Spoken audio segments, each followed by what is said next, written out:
তো এই গল্পটা সোহেল নামের একটি ছেলে লিখে পাঠিয়েছে। আমার নাম সোহেল। তখন আমি ক্লাস 9-এ পড়ি। স্কুলে যাওয়ার প্রতি আমার তেমন একটা টান ছিল না, প্রায়শই স্কুল কামাই করতাম। কিন্তু একদিন হঠাৎ করেই ক্লাসের অহনা নামের একটা মেয়ের দিকে আমার চোখ গেল, আর ঠিক প্রথম দেখাতেই আমি তার প্রেমে পড়ে গেলাম।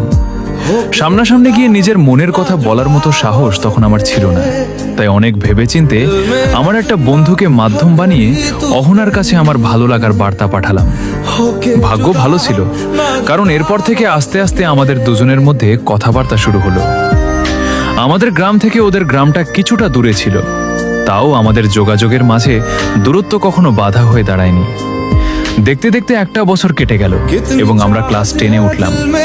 আমাদের সম্পর্কটাও বেশ ভালোই চলছিল, কিন্তু ক্লাস 10-এ ওঠার কিছুদিন পর হুট করেই একদিন ও আমাকে ফোন করলো।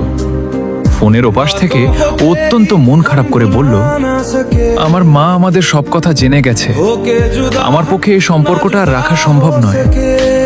কথাটা শুনে আমার পায়ের তলা থেকে মাটি সরে যাওয়ার মতো অবস্থা হলো।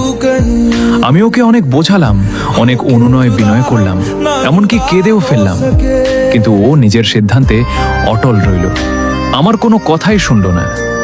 শেষবারের মতো ও বলল, আমি তোমাকে ব্লক করে দিচ্ছি। এরপর আর কোনোদিন ওর সাথে আমার কথা হয়নি, দেখাও হয়নি।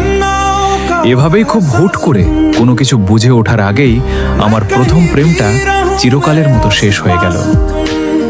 প্রথম প্রেম হয়তো সবার জীবনে পূর্ণতা পায় না, তবে তা মানুষকে ভেতর থেকে পরিপক্ক করে তোলে। জীবনের কিছু অধ্যায় অসমাপ্ত থেকে গেলেও সেখান থেকে পাওয়া শিক্ষা আর স্মৃতিগুলো আমাদের ভবিষ্যতে আরও শক্তিশালী ও সুন্দর মানুষ হিসেবে গড়ে উঠতে সাহায্য করে। আর হ্যাঁ,